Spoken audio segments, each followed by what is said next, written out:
ఒక ప్రాణాన్ని కాపాడే హక్కు ఎవరికుంటుంది? దాన్ని తీసేవాళ్లకా లేక నిలబెట్టేవాళ్లకా? ఆలోచించాల్సిన ప్రశ్నే కదూ. సరే, ఈరోజు మనం మా కే ఏక్ కహాని అనే ఒక చాలా అందమైన హిందీ కవిత గురించి మాట్లాడుకుందాం. ఇదొక తల్లి కొడుకుల మధ్య జరిగే సంభాషణ.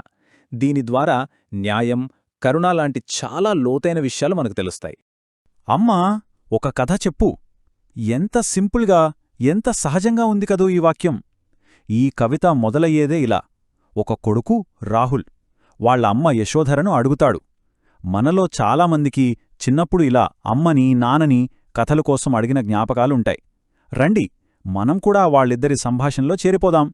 సో మొదటి భాగం ఒక బాలుడి అభ్యర్థన. ఈ కథ మొత్తం ఒక డైలాగ్ రూపంలో నడుస్తుంది. దానివల్ల ఏంటంటే మనం జస్ట్ వింటున్నట్టు కాకుండా ఆ సంభాషణలో మనమూ ఒక భాగమైన ఫీలింగ్ వస్తుంది. స్ట్రెయిట్గా మనల్ని కథలోకి లాగేస్తుందన్నమాట. యశోధర తన కొడుకుని చాలా ప్రేమగా హఠీ మాంధన్ అని పిలుస్తోంది. అంటే నా మొండి నిధి అని. చాలా ముద్దుగా ఉంది కదా. సరే, అతని కోరిక కాదనలేక వాళ్ల నాన్న అంటే తాత్ గురించి ఒక కథ చెప్తానని ఒప్పుకుంటుంది. ఈ చిన్న మాటల్లోనే వాళ్ళిద్దరి మధ్య ఉన్న ప్రేమ మనకు స్పష్టంగా కనిపిస్తోంది. ఇక రెండవ భాగం తోట మరియు బాణం. యశోధర చెప్పే కథ ఒక ప్రశాంతమైన వాతావరణంలో మొదలవుతుంది. కాని ఆ ప్రశాంతత ఎంతోసేపు ఉండదు. చూద్దాం కథ ఎలా మలుపు తిరుగుతుందో. యశోధర కథ చెప్పడం మొదలుపెడుతుంది. ఆ వర్ణన వింటుంటే మన కళ్లముందే ఆ దృశ్యం కనిపిస్తుంది. ఒక అందమైన ఉదయం. రంగురంగుల పువ్వులు పూసి ఉన్నాయి. వాటిమీద మంచు బిందువులు మెరుస్తున్నాయి. చల్లటి గాలి వీస్తోంది. పక్షులు కిలకిలమంటున్నాయి. ఈ వర్ణన వినగానే రాహుల్ కూడా చాలా ఉత్సాహంగా ఆ ఆ ఇదే కథ నాకు కావాలి అంటాడు. కాని అంత అందంగా ఉన్న ఆ తోటలో అనుకోనిదొకటి జరగబోతోంది. అంత ప్రశాంతంగా ఉన్న ఆ వాతావరణం ఒక్కసారిగా చెదిరిపోతోంది. ఎక్కడినుంచో వచ్చిన ఒక పదునైన బాణం ఆకాశంలో ఎగురుతున్న ఒక హంస రెక్కను చీల్చుకుంటూ వెళ్ళింది. అంతే, ఆ హంస విలవిలలాడుతూ కింద పడిపోయింది. ఈ ఒక్క హింసాత్మక చర్యతో కథలో అసలైన సంఘర్షణ మొదలైంది. గాయపడిన హంస గురించి వినగానే రాహుల్ వెంటనే రియాక్ట్ అవుతాడు. హుయీ, పక్షికి హాని, కరుణాభరి కహాని అంటాడు. అంటే రెక్కకు దెబ్బ తగిలిందా, అమ్మో ఇది చాలా బాధాకరమైన కథ అని. అతనిలోని సానుభూతి చూడండి. కథ వింటూనే అతను సరైన వైపు నిలబడ్డాడు. అతని రియాక్షనే ఈ కథకు ఒక నైతిక దిక్సూచిలాంటిది. సరే, ఇక మూడవ భాగం రక్షకుడు వర్సస్ భక్షకుడు. ఇక్కడే కథ యొక్క అసలు ప్రాణముంది. గాయపడిన ఆ హంస కోసం ఇప్పుడు ఇద్దరు వ్యక్తులు వాదించుకుంటున్నారు. ఒకరేమో ప్రాణం పొయ్యాలనుకుంటున్నారు, ఇంకొకరేమో ప్రాణం తీయాలనుకుంటున్నారు. ఇది కేవలం ఒక పక్షి గురించిన గొడవ కాదు. ఇది రెండు వేరువేరు సిద్ధాంతాల మధ్య పోరాటం అన్నమాట. ఒకవైపు రాహుల్ వాళ్ల నాన్న కిందపడిన ఆ హంసను వెంటనే చేతుల్లోకి తీసుకుంటారు. దానికి ఒక రకంగా కొత్త జీవితమిచ్చినట్టు. ఇది పూర్తిగా కరుణతో చేసిన పని. అదే సమయానికి ఇంకోవైపు నుంచి ఆఖేటక్ అంటే వేటగాడు వస్తాడు. తను వేసిన బాణం గురి తప్పలేదని చాలా గర్వంగా ఫీలవుతూ హంస నాది అంటాడు. సో ఇక్కడున్న సంఘర్షణే ఈ కథకు బలం. ఒకవైపు రక్షకుడు అంటే రాహుల్ వాళ్ళ నాన్న, ఆయన ఉద్దేశ్యం కరుణ. మరోవైపు భక్షకుడు అంటే వేటగాడు, అతని ఉద్దేశ్యం గర్వం, క్రూరత్వం. ఒకరు ప్రాణం కాపాడాలి అనుకుంటే ఇంకొకరు దాన్ని సొంతం చేసుకోవాలి అనుకుంటున్నారు. ఇది కేవలం వాదన కాదు, రెండు భిన్నమైన ఆలోచనా విధానాల మధ్య యుద్ధం. ఇప్పుడిద్దరూ తగ్గట్లేదు. వేటగాడేమో నేను కొట్టాను కాబట్టి నాది అంటున్నాడు. తండ్రేమో నేను రక్షించాను కాబట్టి నాది అంటున్నారు. ఈ వాదన ముదిరిపోయింది. చివరికి ఈ విషయం న్యాయం కోసం రాజసభకు చేరింది. ఇక తీర్పు రాజు చేతుల్లో ఉంది. నాలుగవ భాగం ఒక బాలుడి న్యాయం. ఇక్కడే యశోధర కథ చెప్తూ చాలా తెలివైన పని చేస్తుంది. కథను మధ్యలో ఆపి తీర్పు చెప్పే బాధ్యతను కొడుకుకే అప్పగిస్తుంది. అంటే ఇక్కడ తను కేవలం కథ చెప్పట్లేదు, కథ ద్వారా పాఠం నేర్పిస్తుంది. యశోధర సూటిగా రాహుల్ని అడుగుతుంది, న్యాయపక్ష్ లితా హే కిస్కా? అంటే చెప్పు, న్యాయం ఇప్పుడు ఎవరివైపు నిలబడాలి అని. భయపడకుండా నీకేమనిపిస్తుందో చెప్పు అని ప్రోత్సహిస్తుంది. చూడండి, ఇప్పుడు కథ యొక్క భారం మొత్తం ఆ చిన్న పిల్లాడి మీద పడింది. అప్పుడు రాహుల్ చెప్పిన సమాధానం అద్భుతం. చాలా స్పష్టంగా, చాలా లోతుగా ఉంటుంది. రక్షక్ పర్ భక్షక్ కో వారే న్యాయ దయాకా దాని అంటాడు. దాని అర్థమేంటంటే ప్రాణం తీసేవాడికన్నా ప్రాణం నిలబెట్టేవాడికే హక్కు ఎక్కువ, ఎందుకంటే న్యాయం ఎప్పుడూ దయ చూపించేవాడివైపే ఉంటుంది అని. ఇది కథకు పరాకాష్ట. ఆ జవాబు వినగానే యశోధర చాలా గర్వంగా తూనే కూనీ కహాని అంటుంది. అంటే నువ్వు కథను సరిగ్గా అర్థం చేసుకున్నావని. అప్పుడే మనకర్థమవుతుంది ఇది కేవలం వినోదం కోసం చెప్పిన కథ కాదు, ఇదొక నైతిక పరీక్ష. ఆ పరీక్షలో రాహుల్ పాసయ్యాడు. ఇక చివరి భాగం జాతి కవి. ఇంత సింపుల్గా కనిపించే కథలో ఇంత గొప్ప నీతిని, ఇంత లోతైన ఫిలాసఫీని పెట్టిన ఆ మహానుభావుడు ఎవరు? ఆ కవి ఎవరో ఇప్పుడు తెలుసుకుందాం. ఈ కవిత రాసిన రచయిత మైథిలీ శరణ్ గుప్త్. ఈయన మామూలు కవి కాదు. ఈయనకు రాష్ట్రకవి అనే బిరుదుంది. అంటే జాతీయ కవి అని అర్థం. ఒక దేశం యొక్క ఆత్మను, వాళ్ల ఆకాంక్షలను తమ రచనల ద్వారా ఎవరు ప్రతిబింబిస్తారో వాళ్లకే ఈ గౌరవం దక్కుతుంది. ఆయన జీవితాన్ని గమనిస్తే 1886లో ఉత్తరప్రదేశ్లోని ఝాన్సీలో పుట్టారు. కేవలం 15-16 ఏళ్ల వయసులోనే కవిత్వం రాయడం మొదలుపెట్టారు. ముఖ్యంగా భారతదేశ స్వాతంత్ర్య ఉద్యమ సమయంలో ఆయన రాసిన రచనలు ఎంతోమందిలో దేశభక్తిని రగిలించాయి. 1964లో ఆయన మరణించినా రాష్ట్రకవిగా ఆయన వారసత్వం ఎప్పటికీ నిలిచి ఉంటుంది. ఆయన రాసిన ప్రధాన రచనల్లో యశోధర, సాకేత్, భారత్ భారతి చాలా ముఖ్యమైనవి. మనం ఇందాక మాట్లాడుకున్న ఈ కథ కూడా ఆయన రాసిన యశోధర అనే మహాకావ్యంలో ఒక చిన్న భాగం మాత్రమే. ఆయన రచనల్లో ఎక్కువగా భారతీయ సంస్కృతి, చరిత్ర, జాతీయ గుర్తింపు లాంటి విషయాలు కనిపిస్తాయి. ముఖ్యంగా సంభాషణల రూపంలో, అంటే సంవాద్ శైలిలో పెద్ద పెద్ద విషయాలను కూడా చాలా సింపుల్గా చెప్పడంలో ఆయన సిద్ధాస్తులు. సో ఇప్పుడు మనం ఆలోచించాల్సిన ప్రశ్న ఇది. ఒక తల్లి తన చిన్న పిల్లాడికి చెప్పిన ఒక సింపుల్ కథ ఒక దేశం యొక్క అంతరాత్మను, నైతికతను ఎలా మోయగలదు? ఈ కథ మనకు చెప్పేదేంటంటే, గొప్ప కథలనేవి కేవలం జరిగిన సంఘటనల గురించి చెప్పవు. అవి మనల్ని నిలబెట్టి కొన్ని ప్రశ్నలడుగుతాయి. న్యాయమంటే ఏంటి? కరుణ అంటే ఏంటి? ఏది కరెక్ట్ అని ఆలోచింపజేస్తాయి. మైథిలీ శరణ్ గుప్త్ గారి కవిత్వంలో ఉన్న అసలైన శక్తి కూడా ఇదే.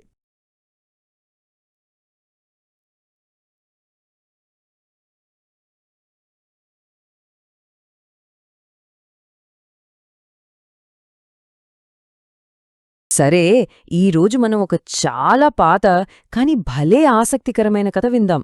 కథ పేరు ముగ్గురు తెలివైన సోదరులు. మిమ్మల్ని ఎవరైనా ఎప్పుడూ చూడని ఒక వస్తువుని వర్ణించమంటే ముడియమా? అసాధ్యమనిపిస్తుంది కదూ. కాని ఈ కథలో ముగ్గురు సోదరులున్నారు. వాళ్లు సరిగ్గా అదే చేశారు. అసలు వాళ్ల పజిల్ ఎలా మొదలైందో చూద్దాం. అయితే కథ ఇక్కడే మొదలవుతుంది. ఆ ముగ్గురిలో పెద్ద సోదరుడున్నాడు కదా, అతను దారిలో వెళ్తూ కొద్దిసేపటి క్రితం ఇక్కడ్నుంచి చాలా పెద్ద ఒంటె వెళ్ళింది అంటాడు. విచిత్రమేంటంటే అతను దాన్ని అస్సలు చూడలేదు. అది వినగానే ఇక రెండో సోదరుడు ఇంకో మాట అంటాడు. బహుశా ఆ ఒంటెకి ఒక కన్ను కనపడదేమో అని. చూసారా, ఈ రహస్యానికి మరో లేయర్ యాడయింది. ఇప్పుడు ఈ చిక్కుముడి ఇంకాస్త బిగుసుకుంది. ఇక అందరికంటే చిన్న సోదరుడు చెప్పిన మాట వింటే ఎవరైనా సరే ఆశ్చర్యపోవాల్సిందే. ఆ ఒంటె మీద ఒక స్త్రీ, ఒక బిడ్డ ప్రయాణిస్తున్నారు అంటాడు. ఒక్కసారి ఆలోచించండి, చూడకుండానే ఇంత ఖచ్చితమైన వివరాలు వాళ్ళకెలా తెలిసాయబ్బా? సరే, ఈ రహస్యమంతా అర్థం కావాలంటే ముందు మనం వీళ్ల ప్రయాణం ఎక్కడా ఎలా మొదలైందో తెలుసుకోవాలి. అసలు విషయమేంటంటే, వాళ్ల తండ్రి చనిపోయిన తర్వాత బ్రతుకు తెరువు కోసం ఈ ప్రయాణం మొదలుపెట్టారు. 1-2 రోజులు కాదు, ఏకంగా 40 రోజుల సుదీర్ఘమైన, కష్టమైన ప్రయాణం. ఎడార్లు దాటుకుంటూ వెళ్తున్నారు. వాళ్ల దగ్గరున్న ఆహారం, నీళ్లు అన్నీ అయిపోయాయి. ఇక నడిచే ఓపిక కూడా లేదు. సరిగ్గా అలాంటి సమయంలో వాళ్ళకి దూరం నుండి ఒక నగరం కనిపించింది, ఒక ఆశాకిరణంలా. అయితే నగరం దగ్గర పడుతోంది అనుకుంటున్న టైంలోనే అసలు కథ మొదలైంది. వాళ్లకున్న ఆ అద్భుతమైన పరిశీలనా శక్తే వాళ్లని పెద్ద ప్రమాదంలోకి నెట్టింది. అవును, వాళ్ల తెలివే వాళ్లకు శత్రువుగా మారింది. ఇక్కడే అసలు సమస్య మొదలైంది. ఒక పెద్ద అపార్థమనమాట. ఒకవైపు సోదరులు, అయ్యా మేము మీ ఒంటెను చూడనేలేదు అంటున్నారు. కాని ఇంకోవైపు వాళ్ళు చెప్పిన వివరాలు విన్న ఒంటె యజమాని నా ఒంటెను, నా భార్యను, కొడుకును మీరే దొంగిలించి చంపేశారు అని గట్టిగా ఆరోపిస్తున్నాడు. ఇక ఆ యజమానికి వీళ్లు చెప్పేది వినే ఓపిక అస్సలు లేదు. అతని అనుమానం కాస్త కోపంగా మారిపోయింది. వెంటనే కత్తిదూసి ఆ ముగ్గురిని నేరుగా రాజుగారి ఆస్థానానికి ఈడ్చుకెళ్లాడు, తనకు న్యాయం కావాలంటూ. సరే, రాజుగారి దగ్గరికి వచ్చారు. ఈ వింత వాదన విన్న రాజుగారికి కూడా అనుమానం వచ్చింది. చూడకుండా ఇన్ని వివరాలు ఎలా చెప్పారు వీళ్ళు అని. వాళ్లను ఒక పరీక్ష పెట్టాలని నిర్ణయించుకున్నారు. వెంటనే రాజుగారు తన మంత్రిని పిలిచారు. ఒక పెద్ద మూతవేసి ఉన్న పెట్టెను సభలోకి తెప్పించారు. ఆ తర్వాత సోదరుల వైపు తిరిగి, ఈ పెట్టెలో ఏముందో చెప్పండి అని సవాలు విసిరారు. ఇప్పుడు వాళ్ల ప్రాణాలు ఆ ఒక్క సమాధానం మీదే ఆధారపడి ఉన్నాయి. అయినా సరే ఆ ముగ్గురు సోదరులు ఏమాత్రం భయపడలేదు. చాలా నమ్మకంగా ఒకరి తర్వాత ఒకరు వాళ్ల అంచనాలను చెప్పడం మొదలుపెట్టారు. ముందుగా దానిలో ఒక చిన్న గుండ్రని వస్తువు ఉంది అన్నారు. తర్వాత అది ఒక దానిమ్మ పండు అన్నారు. చివరిగా అది ఇంకా పక్వానికి రాలేదు అని చెప్పారు. నమ్మగలరా? వాళ్లు చెప్పింది అక్షరాలా నిజం. పెట్టె తెరిచి చూసిన రాజుగారికి నోటం మాట రాలేదు. ఆశ్చర్యపోయారు. ఈ అద్భుతం ఎలా సాధ్యం? అసలు మీకిదంతా ఎలా తెలుసు అని వివరించమని గట్టిగా అడిగారు. సరే, ఇప్పుడు అసలు రహస్యాలు ఒక్కొక్కటిగా బయటపడతాయి. చూద్దాం. మొదటి క్లూ, ఆ ఒంటె పెద్దదని వాళ్లకి ఎలా తెలిసింది? దానికి సమాధానం చాలా సింపుల్. పెద్ద సోదరుడు రోడ్డు మీద దుమ్ములో ఒంటె పాదముద్రలు చూశాడు. అవి చాలా లోతుగా, పెద్దగా ఉన్నాయి. దానికి తోడు ఆ యజమాని కూడా కంగారుగా కిందకి చూస్తూ వెతుకుతున్నాడు. సో ఈ రెండిట్నీ కలిపి చూస్తే అతను ఆ పెద్ద పాదముద్రలు వదిలిన దానికోసమే వెతుకుతున్నాడని అర్థమైంది. ఓకే, ఇక రెండో క్లూ. ఇది ఇంకా ఆసక్తికరంగా ఉంటుంది. ఒంటెకి ఒక కన్ను గుడ్డిదని వాళ్లకి ఎలా తెలిసింది? దీనికోసం వాళ్లు చుట్టుపక్కల పరిసరాలను ఇంకాస్త లోతుగా గమనించాల్సి వచ్చింది. ఇక్కడ మధ్య సోదరుడి తర్కం చాలా సింపుల్ అండ్ బ్రిలియంట్. ఒంటె రోడ్డుకి కుడివైపున ఉన్న గడ్డిని మాత్రమే తింటూ వెళ్ళింది. ఎడమవైపున ఉన్న గడ్డిని అస్సలు ముట్టుకోలేదు. దీనర్థమేంటి? దానికి ఎడమవైపు కనిపించటం లేదని, అంటే ఎడమ కన్ను గుడ్డిదని కదా. ఇక మూడోదో చివరి క్లూ. ఆ ఒంటె మీద ఒక స్త్రీ, ఒక బిడ్డ ప్రయాణిస్తున్నారని అంత ఖచ్చితంగా ఎలా చెప్పారో? దాని వెనుకున్న రహస్యమేంటి? ఇక్కడ చిన్న సోదరుడు ఒక డిటెక్టివ్లా ఆలోచించాడు. అతను రోడ్డు పక్కన ఒంటె మోకాళ్లమీద కూర్చున్న గుర్తులు చూశాడు. సరిగ్గా వాటి పక్కనే ఇసుకలో ఒక స్త్రీ చెప్పుల గుర్తులు, ఒక చిన్న పిల్లాడి పాదముద్రలు ఉన్నాయి. ఈ మూడు గుర్తులు ఒకే చోట ఉన్నాయి అంటే వాళ్లు ఒంటెమీదే ప్రయాణిస్తున్నారని అర్థం చేసుకోవడం పెద్ద కష్టమేమీ కాదు. అదంతా సరే, కాని రాజుగారి పరీక్షమాటేంటి? ఆ పెట్టెలో పచ్చి దానిమ్మ పండుందని వాళ్ళకెలా తెలిసింది? ఆ ఫైనల్ పజిల్ని ఎలా సాల్వ్ చేశారో చూద్దాం. దీని వెనుకున్న లాజిక్ కూడా రెండు విషయాలపై ఆధారపడి ఉంది. ఒకటి, ఆ పెట్టెని రాజుగారి తోట నుండే తెచ్చారు. రెండు, వాళ్లు కిటికీలోంచి బయటికి చూసినప్పుడు ఆ తోటలో ఉన్న దానిమ్మ చెట్లన్నింటికీ పచ్చికాయలే ఉన్నాయి. సో తోట నుండి తెచ్చిన పెట్టెలో ఉండేది కూడా పచ్చిదానిమ్మ పండే కదా. Simple logic. సోదరులు చెప్పిన ఈ వివరణ అంతా విన్న తర్వాత రాజుగారికి అసలు విషయం అర్థమైంది. ఇది మాయ కాదు, మంత్రం కాదు, కేవలం వాళ్ల తెలివి, వాళ్ల పరిశీలనా శక్తి. రాజు వాళ్ల తెలివికి ఎంతగానో ముగ్ధుడయ్యాడు. ఆయన వాళ్లతో ఇలా అన్నారు: మీరు డబ్బుతో ధనవంతులు కాకపోవచ్చు, కాని మీ దగ్గర మేధస్సు అనే ఒక గొప్ప నిధి ఉంది. వాళ్ల తెలివికి గౌరవంగా వాళ్లని తన ఆస్థానంలోనే ఉండిపోమని ఆహ్వానించారు. చివరిగా ఈ కథ మనందరినీ ఒక ప్రశ్న అడుగుతోంది. మన చుట్టూ ఉన్న ప్రపంచంలో మన కళ్ల ముందే ఎన్నో ఆధారాలుంటాయి. కాని వాటిలో మనం ఎన్నింటిని గమనిస్తున్నాం? మనం చూడకుండా వదిలేస్తున్న రహస్యాలు ఇంకెన్నున్నాయో కదా.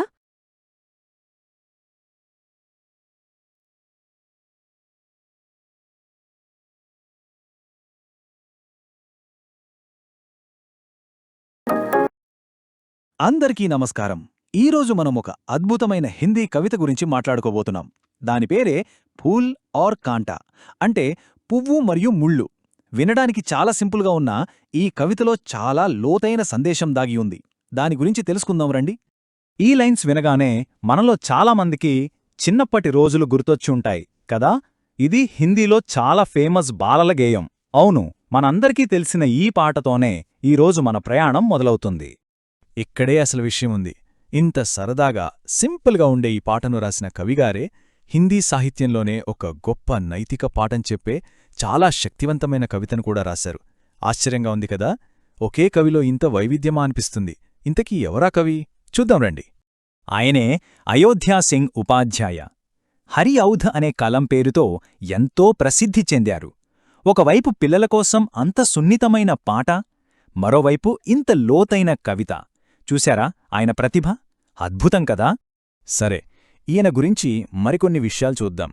ఈయన ఉత్తరప్రదేశ్లోని ఆజంగఢ్లో పుట్టారు. ఆయన ఒక రకంగా చరిత్ర సృష్టించారు. అదేంటంటే ప్రియప్రవాజ్ అనే కావ్యం రాశారు.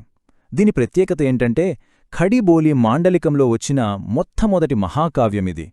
అంతేకాదు చంద్రఖిలౌనా, ఖేల్ తమాషా లాంటి ఎన్నో అద్భుతమైన రచనలు పిల్లల కోసం కూడా చేశారు. సరే, ఇక కవిగారి గురించి పక్కన పెట్టి మనం అసలు కవితలోకి వెళ్ళిపోదాం. దీని థీమ్ చాలా ఇంట్రెస్టింగ్గా ఉంటుంది. ఒకే మొక్క, కాని దాన్నుంచి వచ్చిన రెండింటికి మాత్రం రెండు వేర్వేరు భవిష్యత్తులు. ఎలాగో చూద్దాం. కవి ఇక్కడేం చెప్తున్నారంటే, ప్రకృతి పక్షపాతం చూపదు. రాత్రిపూట చంద్రుడు తన వెన్నెలని పువ్వుమీద, ముల్లుమీద రెండిటిమీద ఒకేలా కురిపిస్తాడు. దానికి తేడా తెలియదు. చంద్రుడు మాత్రమే కాదు, వర్షం కూడా అంతే. రెండింటిమీద సమానంగానే కురుస్తుంది. వీచే గాలికూడా పువ్వుని, ముళ్ళుని ఒకేలా తాకుతుంది. అంటే ప్రకృతి ఇచ్చే పోషణలో ఎలాంటి తేడా లేదన్నమాట. కాని ఇక్కడే అసలు ట్విస్ట్ ఉంది. ప్రకృతి ఇంత సమానంగా పెంచినా వాటి దారులు మాత్రం వేరు. వాటి సహజ గుణాలు పూర్తిగా వేర్వేరు. ఇక్కడ్నుంచే కవిత అసలు మలుపు తీసుకుంటుంది. అసలా తేడా ఏంటి? ఎలా వేరుగా ఉన్నాయి? ముందుగా ముళ్ళు సంగతి చూద్దాం. దాని దారేంటో, దాని స్వభావం ఎలాంటిదో కవి ఎలా వర్ణించారో గమనిద్దాం. చూడండి, ముల్లు ఏం చేస్తుంది? ఎవ్వరైనా తాకితే వాళ్ల వేళ్లకి గుచ్చుకొని గాయపరుస్తుంది. అంతటితో ఆగదు. ఎవ్వరైనా మంచి బట్ట తగిలితే చాలు, దాన్ని చింపేస్తుంది. దాని సహజగుణం హానిచేయటమే. మనుషులకే కాదు, పాపం ఆ చిన్న చిన్న జీవులకి కూడా హానిచేస్తుంది. ఎంతో అందంగా ఎగిరే సీతాకోకచిలుక రెక్కల్ని కత్తిరించేస్తుంది. మకరందం కోసం వచ్చే తుమ్మెదని కూడా వదలకుండా గుచ్చేస్తుంది. ఎంత కఠినమైన స్వభావమో కదా. సరే, ఇది ముళ్ళు కథ. మరి పువ్వు సంగతేంటి? దీనికి పూర్తి ఆపోజిట్ అన్నమాట. ఆ వ్యత్యాసం ఎంత స్పష్టంగా ఉంటుందో మీరే చూడండి. చూశారా? ముళ్ళు ఏ జీవులనైతే బాధపెట్టిందో అవే జీవుల్ని పువ్వు అక్కున చేర్చుకుంటుంది. సీతాకోకచిలుకల్ని తన ఒళ్ళకి తీసుకుంటుంది. తుమ్మెదకి తనలోని తియ్యటి మకరందాన్నిచ్చి ఆకలి తీరుస్తుంది. అంతేనా? తన సువాసనతో, తన అద్భుతమైన రంగులతో చుట్టూ ఉన్న వాతావరణాన్నే మార్చేస్తుంది. ఎవరి మనసునైనా సరే ఆనందంతో నింపేస్తుంది. మనసుని వికసింపజేస్తుంది. ఇప్పుడు చూడండి ఎంత తేడా ఉందో. పుట్టింది ఒకే చోట, పెరిగింది ఒకేలా, కాని స్వభావాలు మాత్రం పూర్తిగా వ్యతిరేకం. ఒకటి గాయపరిస్తే ఇంకొకటి ఆదరిస్తుంది. ఒకటి నొప్పినిస్తే ఇంకొకటి ఆనందాన్ని పంచుతుంది. సరే, ఇద్దరి ప్రవర్తన చూశాం. మరి దీనివల్ల వాటికి దక్కే ఫలితమేంటి? కవి అసలు మనకి ఏం చెప్పాలనుకుంటున్నారు? ఆ నీతేంటో ఇప్పుడు చూద్దాం. వాటి పనుల వల్లే వాటికి దక్కే స్థానం కూడా మారుతుంది. ముల్లు అందరికీ కంట్లో నలుసులా తయారవుతుంది. అదే పువ్వు ఏకంగా దేవుడి తలమీద అలంకారంగా మారుతుంది. చూసారా? ఒకదాన్ని అందరూ చీకొడితే ఇంకోదానికంత గౌరవం దక్కుతుంది. ఇక్కడే కవి అసలు పాయింట్ చెప్తున్నారు. అసలు మనిషిలోనే మంచి గుణం, గొప్పతనం లేనప్పుడు నువ్వు ఎంత గొప్ప వంశంలో పుడితేం లాభం? నీ పుట్టుక, నీ కుటుంబం గొప్పది కావచ్చు, కాని నిన్ను గొప్పవాడిగా మార్చేది నీ పనులు, నీ గుణం మాత్రమే. ఇది చాలా పవర్ఫుల్ మెసేజ్ కదా. సో, చివరిగా ఒక ప్రశ్న. అసలు గొప్పతనమంటే ఏంటి? మనం పుట్టిన వంశమా, లేక మనం చేసే పనులా? ఈ ప్రశ్న గురించి ఒక్కసారి ఆలోచించండి.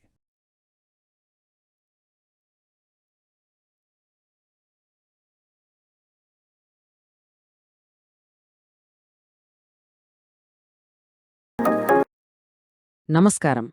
నీళ్లతో మనకున్న బంధం గురించి ఎప్పుడైనా ఆలోచించారా? ప్రముఖ పర్యావరణవేత్త అనుపమ్ మిశ్రా గారు తన అద్భుతమైన, చాలా సింపుల్గా ఉండే రచనలతో మన కళ్ళు తెరిపిస్తారు. ఈరోజు మనం ఆయన ఆలోచనల లోతుల్లోకి వెళ్దాం. చూడండి, మన పరిస్థితి ఎంత విచిత్రంగా ఉందో. ఒకవైపు నల్లాళ్ళో గాలి తప్ప నీళ్లు రావు, భయంకరమైన కరువు. మరోవైపు చూస్తేనేమో ఊర్లకూర్లే వరదల్లో మునిగిపోతున్నాయి. ఒకేసారి అటు కరువు, ఇటు వరద. ఈ వింత సమస్యకు అసలు కారణమేంటో తెలుసుకుందాం రండి. సరే, మరి ఈరోజు మనమేం చూడబోతున్నామంటే, ముందుగా మనం ఎదుర్కొంటున్న ఈ నీటి సమస్య ఏంటో చూద్దాం. ఆ తర్వాత అనుపమ్ మిశ్రా అనే గొప్ప వ్యక్తి మనకు ఏం చెప్పారో తెలుసుకుందాం. భూమిలో దాగున్న ఓ రహస్య కిడ్డీ బ్యాంక్ కథ, 4 చెరువుల వెనుకున్న చరిత్ర, చివరగా నీటి చక్రం మనకిచ్చే ఎంపికేంటో చూద్దాం. ఓకే, మొదటి భాగంలోకి వెళ్దాం. అసలు ఈ నీటి కష్టాలు మన రోజువారీ జీవితాన్ని ఎలా ప్రభావితం చేస్తున్నాయో చూద్దాం.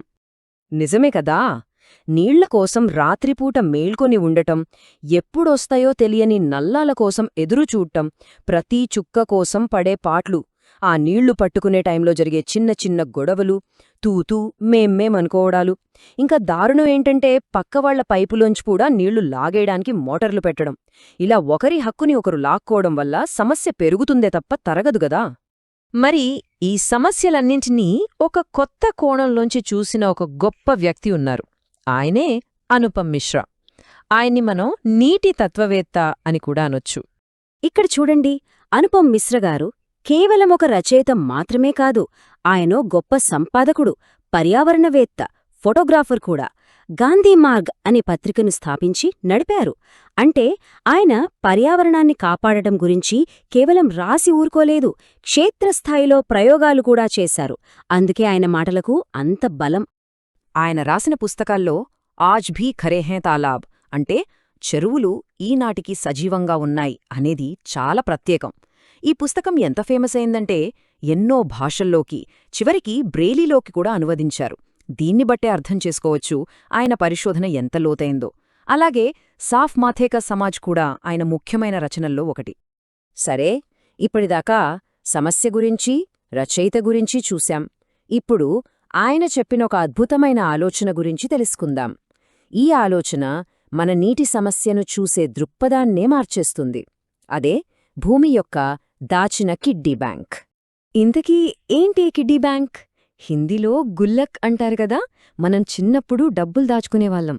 అనుపమ్ మిశ్రా గారు ఏమంటారంటే, ఈ భూమి కూడా ఒక పెద్ద మట్టి గుల్లక్ లాంటిది, కాని ఇది డబ్బుని కాదు, అంతకంటే విలువైన నీటిని దాచుకుంటుంది. చాలా సింపుల్ కదా. మరి ఈ భూమి అనే గుల్లకెలా పనిచేస్తుందో చూద్దాం. ఫస్ట్ స్టెప్, ప్రకృతి మనకు డబ్బు బదులు వర్షం రూపంలో డిపాజిట్ చేస్తుంది. సెకండ్ స్టెప్, మన ఊళ్లలోని చెరువులు, కుంటలు ఇవన్నీ ఆ డిపాజిట్ని జమ చేసుకునే స్లాట్స్ అన్నమాట. థర్డ్ స్టెప్, ఆ చెరువుల్లో చేరిన నీరు మెల్లగా భూమి పొరల్లోకి ఇంకుతుంది. ఇక ఫైనల్గా ఫోర్త్ స్టెప్, ఆ నీరంతా భూగర్భంలో ఒక పెద్ద నిధిలాగా దాగి ఉంటుంది. సింపుల్. కానీ అనుపమ్ మిశ్రా గారు చెప్పినట్టు ఒకానొక సమయంలో మనం ఈ దాచిన నిధి విలువను మర్చిపోయాం. భూమి మీద ఆశతో మనం దాన్ని పట్టించుకోవడం మానేశాం. అక్కడే అసలు సమస్య మొదలైంది. ఈ గుల్లక్ సిద్ధాంతం కేవలం మాటల్లోనే ఉందా, లేక మన పూర్వీకులు దీన్ని ఆచరించారా? దీనికి సమాధానంగా ఒక అద్భుతమైన కథ ఉంది. అదే 4 చెరువుల కథ. చరిత్రను చెరువు ఒడ్డున ఎలా భద్రపరిచారో చూద్దాం. కథలోకి వెళ్తే కూడన్, బుధాన్, సర్మన్, కౌన్రాయ్ అనే 4 అన్నదమ్ములుండేవారు. వాళ్ళు రైతులు.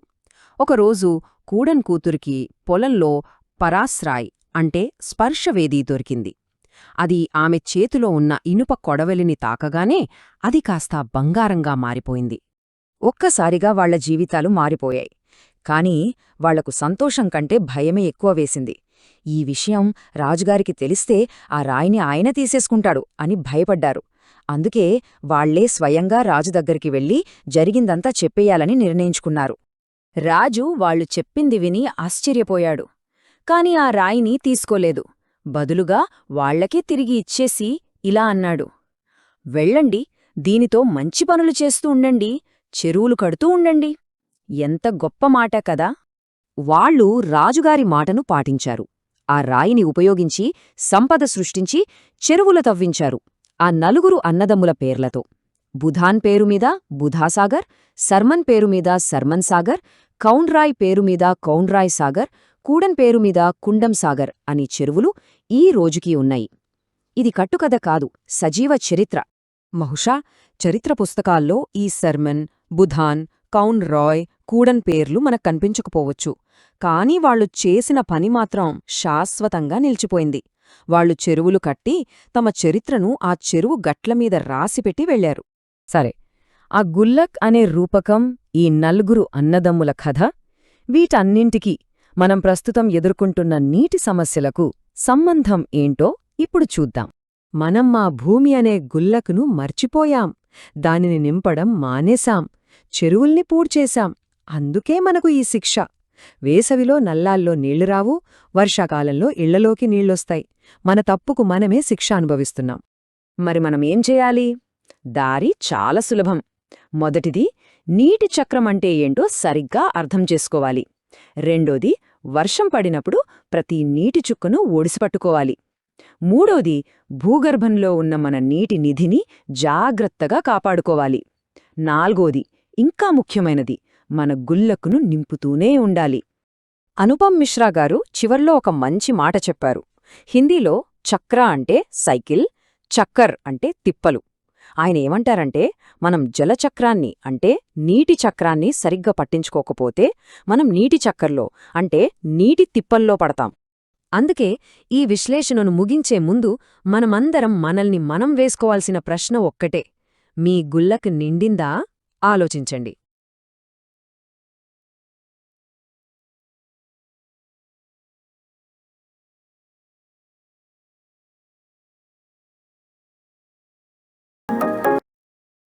అందరికీ నమస్కారం. ఎప్పుడైనా మనకు అబ్బా జబ్బు పడితే బావుండు అనిపించిందా? బహుశా స్కూల్కి వెళ్లకుండా ఉండటానికో లేదా ఇంట్లో వాళ్ళతో కొంచెం స్పెషల్ అటెన్షన్ కోసమో. ఈరోజు మనం నహీ హోనా బీమార్ అనే ఒక సరదా హిందీ కథ గురించి మాట్లాడుకుందాం. ఇందులో ఒక అబ్బాయి అచ్చమిలాగే అనుకుంటాడు, కానీ అతను ఊహించని పరిణామాలను ఎదుర్కొంటాడు. ఈ కథ వింటుంటే మనలో చాలామందికి చిన్ననాటి రోజులు గుర్తొస్తాయి. సరే చూడండి, ఈ ఒక్క వాక్యంతోనే అసలు కథంతా మొదలవుతుంది. మన కథానాయకుడి మనసులో నాటుకుపోయిన ఒక తప్పుడు ఐడియా ఇది. జబ్బు పడితే భలే రాజభోగాలనుభవించొచ్చు అని. మరి ఈ ఆకర్షణీయమైన కానీ పూర్తిగా తప్పుదారి పట్టించే ఆలోచన అతన్ని ఎక్కడికి తీసుకెళ్తుందో చూద్దాం. కథలోకి పూర్తిగా వెళ్ళిపోయే ముందు ఈ కథను మనకు అందించిన రచయిత గురించి కొంచెం తెలుసుకుందాం. ఆయన పేరు స్వయం ప్రకాష్. హిందీ సాహిత్యంలో చాలా ప్రసిద్ధ రచయిత. స్వయం ప్రకాష్ గారి రచనలో ఉన్న గొప్పతనమేంటంటే, ఆయన కథలు చదువుతుంటే అరే ఇది మన కథే కదా అనిపిస్తుంది. ఆయన చాలా చిన్న చిన్న విషయాల ద్వారా పెద్ద పెద్ద జీవిత పాఠాలను నేర్పిస్తారు. సరిగ్గా ఈ నహీం హోనా బీమార్ కథలాగే. ఆయన రాసే విధానం ఎలా ఉంటుందంటే, ఒక పాత స్నేహితుడు మన పక్కన కూర్చుని కబుర్లు చెప్తున్నంత సహజంగా ఉంటుంది. ఆయన ఈ కథే కాకుండా హిందీ సాహిత్యంలో తనకంటూ ఒక ప్రత్యేక స్థానాన్ని సంపాదించుకున్న చాలా గొప్ప పుస్తకాలు రాశారు. వాటిలో కొన్నింటిని మనం ఇక్కడ చూడొచ్చు. సరే, ఇప్పుడు మనం అసలు కథలోకొచ్చేద్దాం. చాలా మామూలుగా ఉండే ఒక హాస్పిటల్ విజిట్ మన హీరో మనసులో ఎంత ప్రమాదకరమైన రొమాంటిక్ ఆలోచనను నాటుతుందో చూద్దాం. ఇక్కడి నుంచే అసలు గందరగోళం మొదలవుతుందన్నమాట. మన కథానాయకుడు వాళ్ళ సుధాకర కాకాను చూడటానికి హాస్పిటల్కి వెళ్తాడు. కాని అతనికి ఒక హాస్పిటల్లాగా అస్సలనిపించలేదు. ఏదో ప్రశాంతమైన రిసార్ట్లాగా అనిపించింది. అంత శుభ్రంగా, నిశ్శబ్దంగా, ప్రశాంతంగా. అక్కడి వాతావరణం అతన్ని పూర్తిగా కట్టిపడేసింది. ఇదంతా చూశాక మన హీరో మైండ్లో ఒక బల్బు వెలిగింది. జబ్బు పడితేనే నిజమైన లగ్జరీగాని ఫిక్స్ అయిపోయాడు. ఆ క్లీన్ బెడ్, ఆ స్పెషల్ కేరు, అన్నింటికంటే ముఖ్యంగా ఆ సగ్గుబియ్యం పాయసం, ఈ ఆలోచన అతని మనసులో బలంగా నాటుకుపోయింది. అందుకే కొన్ని రోజుల తర్వాత హోంవర్క్ చేయనప్పుడు జబ్బు పడాలన్న తన మాస్టర్ ప్లాన్ను అమలు చేయడానికి ఇదే కరెక్ట్ టైం అని డిసైడ్ అయ్యాడు. ఆలోచించండి, ఒకవైపు హోంవర్క్ టెన్షన్, టీచర్ తిడతారన్న భయం, మరోవైపు హాయిగా మంచం మీద పడుకుని వేడివేడి సగ్గుబియ్యం పాయసం. ఇంకేముంది, మనోడు రెండో ఆప్షన్నే లాక్ చేసేశాడు. సరే, ప్లాన్ అయితే యాక్షన్లోకి పెట్టాడు. కానీ అతను ఊహించుకున్న స్వర్గానికి ఇంట్లో ఎదురైన రియాలిటీకి అస్సలు సంబంధమే లేదు. వాస్తవం చాలా చేదుగా ఉంది. మన హీరో తన కేసును వాదించడానికి పిల్లలు చెప్పే క్లాసిక్ జబ్బుల లిస్టును అమ్మమ్మ ముందు పెట్టాడు. తలనొప్పి, కడుపునొప్పి, జ్వరం, ఈ 3 చెప్పి తన నాటకాన్ని స్టార్ట్ చేశాడు. అతను ఊహించిన సుఖానికి బదువుగా ఆ రోజు నరకంలా మారింది. ఉదయాన్నే చేదుమందు, మధ్యాహ్నానికి బోరు కొట్టేసి నడునొప్పి, సాయంత్రానికి మళ్ళీ ఇంకో డోస్ చేదుమందు. అతను కోరుకున్న రాజభోగానికి, అనుభవిస్తున్న శిక్షకు అస్సలు పొంతనే లేదు. ఇక ఇక్కడ అతని కలలన్నీ కల్లలయ్యాయి. సగ్గుబియ్యం పాయసం కోసం ఆశగా ఎదురుచూస్తున్న అతనికి తాతగారి దగ్గర నుండి ఒక కఠినమైన సలహా ఎదురైంది. వాడికి తినడానికి ఏం పెట్టకండి, ఉపవాసం చెయ్యాలి. ఈ ఒక్క మాటతో అతని ఆశలన్నీ ఆవిరైపోయాయి. ఆకలి, విసుగు ఇవి పీక్స్కి చేరడంతో ఇంటి నుండి వచ్చే శబ్దాలు, వాసనలతో మన హీరోకి అస్సలైన టార్చర్ మొదలైంది. ఇది అతని సహనానికి నిజమైన పరీక్ష అన్నమాట. ఇక ఆకలితో ఉన్న అతని మనసు అతన్ని హింసించడం మొదలుపెట్టింది. వేడివేడి కచోరీలు, బర్ఫీ, పానీపూరి అన్నీ కళ్ల ముందు కదులుతున్నాయి. కాని అన్నింటికంటే ఎక్కువగా అతన్ని వేధించేది మాత్రం ఆ సగ్గుబియ్యం పాయసం ఆలోచనే. ఇక్కడే అతనికి అసలు విషయం అర్థమైంది. అయ్యో, సాయంత్రం ఫ్రెండ్స్తో ఆడుకోలేను, హోంవర్క్ కూడా కాపీ కొట్టలేను కదా అని ఏడుపు వచ్చేసింది. అతను కోరుకున్నది స్వేచ్ఛ, కాని దొరికింది ఒక బందీఖానా. ఈ జబ్బు నాటకం వల్ల ఎంత నష్టపోతున్నాడో అతనికప్పుడు తెలిసొచ్చింది. ఆ తరువాత కిచెన్ నుండి ఒక అద్భుతమైన వాసన వస్తోంది. అది కేవలం వాసన కాదు, ఒక హింస. ఇంగువ, జీలకర్రతో తాలింపు వేసిన కందిపప్పు, దానిమీద తాజా కొత్తిమీర, నెయ్యి. ఆ వర్ణన అతని ఆకలిని పదింతలు చేసింది.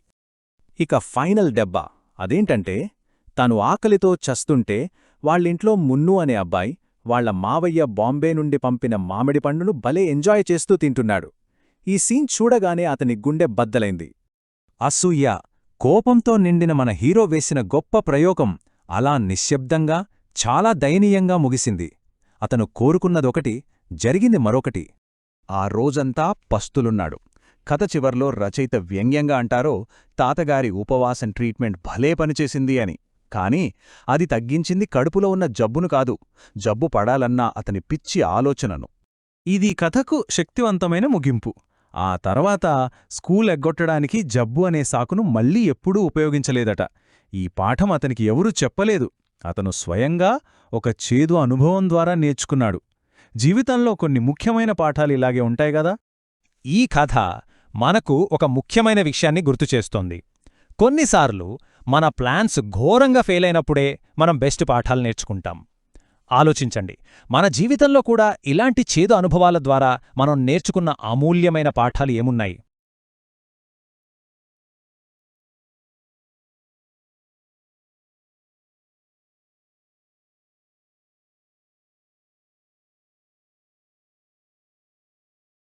వందల సంవత్సరాల క్రితం గిరిధర్ కవిరాయ్ అనే ఒక కవి మన రోజువారీ జీవితానికి పనికొచ్చే అద్భుతమైన జ్ఞానాన్ని ఇచ్చారు.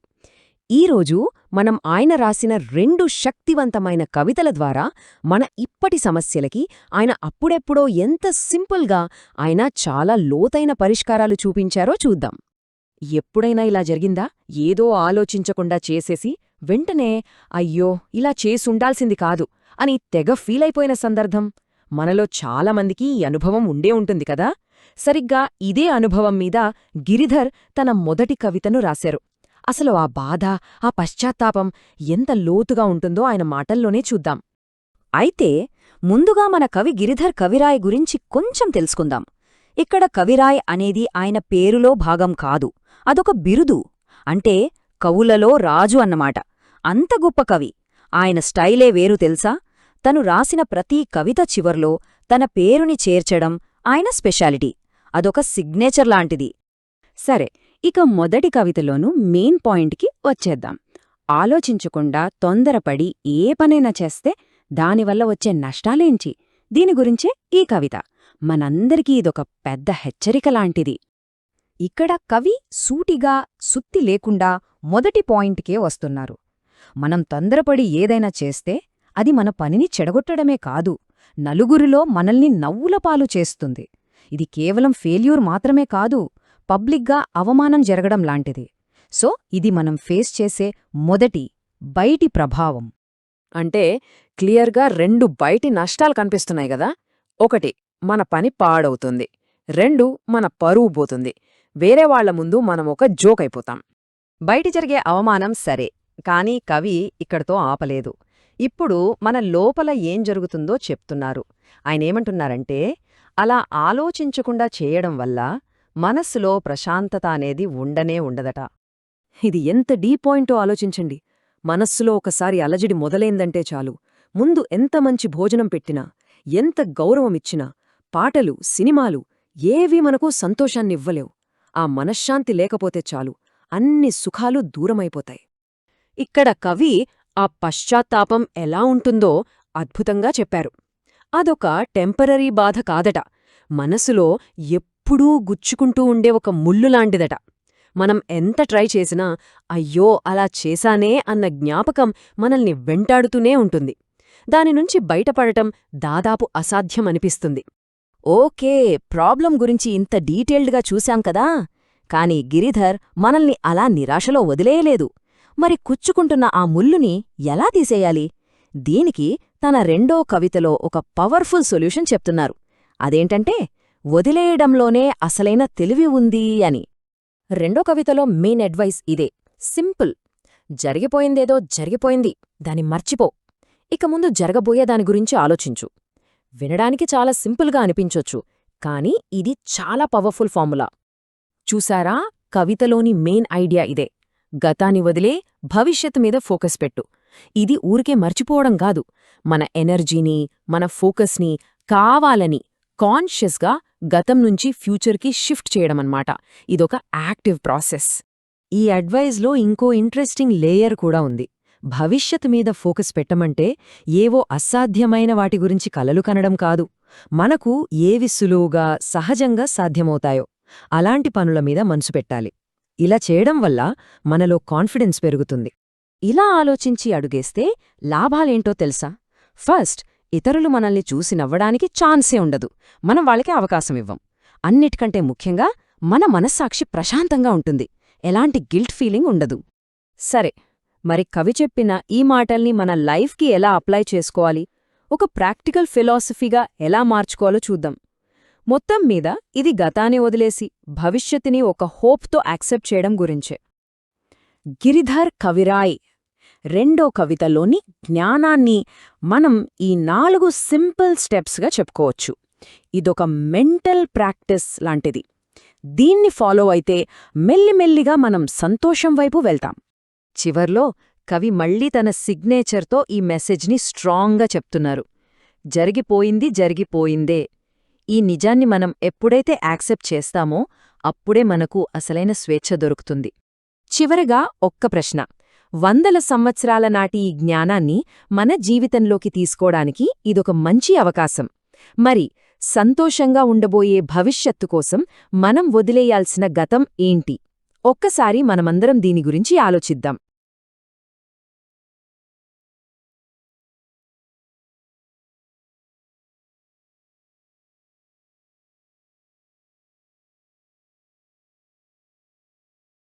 కాలం అంటే అది కేవలం ఒక సీజన్ కాదండి, అదొక ఫీలింగ్, ఒక కొత్త ఉత్సాహం. సరే, ఈరోజు మనం వర్షాకాలాన్ని అద్భుతంగా కళ్లకు కట్టినట్లు వర్ణించే ఒక అందమైన హిందీ కవిత గురించి మాట్లాడుకుందాం.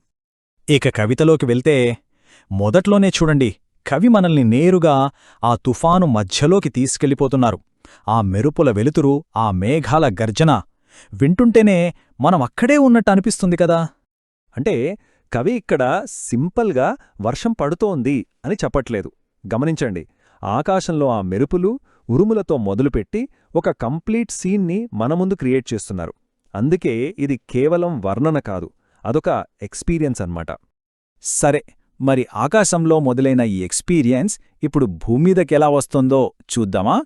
కవి మనల్ని స్టెప్ బై స్టెప్ ఒక జర్నీలా తీసుకెళ్తున్నారు. ఇక్కడొక చాలా ఇంట్రెస్టింగ్ షిఫ్ట్ ఉందండి. ఇప్పటిదాకా ఉరుముల సౌండ్తో ఉన్న డ్రామా నుంచి ఇప్పుడు మన దృష్టిని మెల్లగా చల్లగాలి స్పర్శ మీదకు, అలా మెల్లగా ఊగే కొమ్మల మీదకు మళ్లిస్తున్నారు. అంటే ఆ డ్రామా నుంచి ఒక ప్రశాంతమైన వాతావరణంలోకి మనం అడుగుపడుతున్నాం. అసలు వర్షమంటే ఏదో వాతావరణంలో జరిగే మార్పు మాత్రమే కాదు కదా, అది ప్రకృతికి ప్రాణం పోస్తుంది. మరి ఆ వర్షం రాకతో ప్రకృతిలో జీవం ఎలా ఉప్పొంగుతుందో ఇప్పుడు చూద్దాం. ఆహా, వర్షాకాలం అనగానే మనకు గుర్తొచ్చే మొదటి వాటిలో ఒకటి నెమలి. మన కల్చర్లో ఈ రెండిటికి ఉన్న కనెక్షన్ చాలా స్పెషల్. కవి సరిగ్గా అదే అద్భుతమైన దృశ్యాన్ని మన కళ్ల ముందు పెడుతున్నారు. ఆనందంతో పురివిప్పి ఆడే నెమలు. చూడండి, నెమలి నాట్యం విజువల్ అయితే ఇప్పుడు ఆడియోలోకొస్తున్నాం. ప్రకృతిలో వినిపించే సంగీతమనమాట. మామూలుగా మనకు చిరాకు తెప్పించే కప్పల అరుపులు కూడా కవి దృష్టిలో ఒక తీయని పాటగా మారిపోయాయి. ఎంత గొప్ప కల్పన కదా! అయితే ఈ సంబరం కేవలం అడవిలో నెమళ్లకో, కప్పలకో మాత్రమే కాదు. చెరువుల్లో ఉండే చేపల దగ్గర్నుంచి ఆకాశంలో ఎగిరే పక్షుల వరకు ప్రతి ఒక్క ప్రాణి ఈ వర్షపు పండగలో భాగం పంచుకుంటుంది. మొత్తం ప్రకృతి అంతా ఒక్క ఫెస్టివల్ మూడ్లోకి వెళ్ళిపోయింది. సరే, జంతువుల నుంచి ఇప్పుడు ఫోకస్ మొక్కల వైపు షిఫ్ట్ అవుతోంది. చూడండి, ఇప్పటిదాకా మనం కళ్లతో చూశాం, చెవులతో విన్నాం. ఇప్పుడు కవి మనల్ని వాసన కూడా చూడమంటున్నారు. ఆ విరబూసిన గులాబీల సువాసన, ఆ ఫీలింగే వేరు కదా! ఇక్కడ ఆమోదనే పదం చాలా ముఖ్యం. మన సాహిత్యంలో ఈ పదాన్ని ప్రకృతి వల్ల కలిగే ఒక ప్రత్యేకమైన ఆనందాన్ని చెప్పడానికి వాడతారు. ఇది జస్ట్ హ్యాపీనెస్ కాదు, చుట్టూ ఉన్న వాతావరణంలోనే నిండిపోయిన ఒక ప్రశాంతమైన, గంభీరమైన సంతోషమన్నమాట. ఓకే, ప్రకృతి అంతా ఇందా ఆనందంగా ఉంది సరే, మరి మనుషుల సంగతేంటి? వాళ్ళు కూడా ఈ సంబరంలో భాగమేనా? కవి ఈ ఆనందాన్ని మనుషులతో ఎలా కనెక్ట్ చేస్తున్నారో చూద్దాం రండి. ఇక్కడొక బ్యూటిఫుల్ ప్యారలల్ని చూపిస్తున్నారు కవి. ప్రకృతి తన ఆనందాన్ని పక్షుల పాటలతో, నెమళ్ల నాట్యంతో చూపిస్తే, భూమితో మమేకమై బతికే మనుషులు అంటే తోటమాలులు, రైతులు, వాళ్లు కూడా తమ సంతోషాన్ని పాటలతోనే పంచుకుంటున్నారు. ఎంత బావుంది కదా ఈ పోలిక! ఇప్పటిదాకా మనం వర్షం వల్ల కలిగే అందమైన మార్పుల్ని చూశాం. కాని ఈ కవిత కేవలం ఒక ప్రకృతి వర్ణన మాత్రమే కాదు. దీని వెనుక ఒక చాలా పెద్ద, లోతైన మెసేజుంది. అదేంటో ఇప్పుడు చూద్దాం. ఈ ఒక్క లైన్ మొత్తం కవితకు ఆయువు పట్టు లాంటిది. ఇదేదో ఊరికే చెప్పిన మాట కాదు, ఒక యూనివర్సల్ ట్రూత్. ఇప్పటిదాకా మనం చూసిన ఈ అందమంతా అదంతా యాదృచ్ఛికం కాదు, వాటన్నిటికీ ఒకే ఒక్క మూలముంది అని చెప్తున్నారు. సో ఫైనల్గా కవి చెప్పాలనుకుంటున్న మెసేజ్ ఇదే అన్నమాట. వర్షం అంటే కేవలం ఆకాశం నుంచి పడే నీళ్లు కాదు, అది ఈ భూమీద ఉన్న జీవానికి, అందానికి, ఆనందానికి, అన్నిటికీ మూలాధారం. ఈ ప్రపంచము అందమంతా దానిమీదే ఆధారపడి ఉంది. ఈ కవిత మనందర్నీ ఒక ఆలోచనలో పడేస్తుంది. ముఖ్యంగా మారుతున్న ఈ వాతావరణ పరిస్థితుల్లో ప్రకృతికి ఉన్న ఈ సహజమైన రిథంకి మనం ఎంత విలువ ఇస్తున్నాం, దానిమీద మనం ఎంతలా ఆధారపడి ఉన్నామో గుర్తుచేస్తుంది ఈ కవిత. బహుశా ఇది మనందరికీ ఒక హెచ్చరిక కూడా కావచ్చు.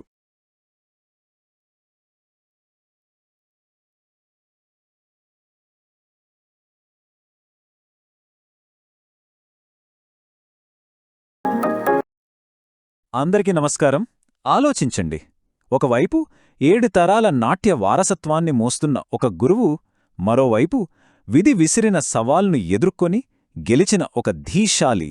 ఈరోజు మనం బిర్జూ మహారాజ్, సుధాచంద్రన్, ఈ ఇద్దరు మహానుభావుల కథలు తెలుసుకోబోతున్నాం. ఒకరిది సంప్రదాయానికి ప్రతీక అయితే మరొకరిది అచంచలమైన సంకల్పానికి నిలువెత్తు నిదర్శనమన్నమాట. మేము చిన్న నవాబులం. చూడండి, ఈ ఒక్క మాటలో ఒక యుగమే కనిపిస్తోంది కదా! ఆ దర్బారులు, రాజాస్థానాలు, ఆ సంగీత నాట్యాలతో కళకళలాడే సభలు, అబ్బో! అలాంటి ఒక అద్భుతమైన వైభవం మధ్య మొదలైంది బిర్జూ మహారాజ్ గారి ప్రయాణం. కథక్ అంటే ఏంటి? పాదాల కదలికలతో, కళ్లలోని భావాలతో ఏకంగా కథలే చెప్పేసే ఒక ప్రాచీన కళ. మరి ఒక దిగ్గజం చేతిలో పడి ఈ కళ ఎలాంటి కొత్త రూపు తీసుకుందో ఇప్పుడు చూద్దాం. ఇక ఆ మాస్టర్ బిర్జూ మహారాజ్. కథక్ అంటే బిర్జూ మహారాజ్, బిర్జూ మహారాజ్ అంటే కథక్ అనెంతగా పెనవేసుకుపోయిన పేరు. తన జీవితాన్నే నాట్యానికి అంకితం చేసిన ఆ మహనీయుడు గురించి ఇప్పుడు వివరంగా తెలుసుకుందాం. అసలు ఒక ఉస్తాద్ ఎలా తయారవుతాడు? బిర్జూ మహారాజ్ గారికైతే ఇల్లే మొదటి పాఠశాల. ఇంట్లో ఆ నాట్య వాతావరణం ఉంది కదా, దాన్ని చూస్తూనే ఆడుతూ పాడుతూ నేర్చుకున్నారు. అయితే అధికారికంగా శిక్షణ మొదలుపెట్టే ముందు తన తండ్రినే గురువుగా స్వీకరించడానికి ఒక పవిత్రమైన వేడుక జరిపారు. దాన్నే గండా వేడుక అంటారు. ఇక్కడ ఆసక్తికరమైన విషయమేంటంటే ఆ గురుదక్షిణ కోసం డబ్బులు వాళ్ల అమ్మగారిచ్చారు.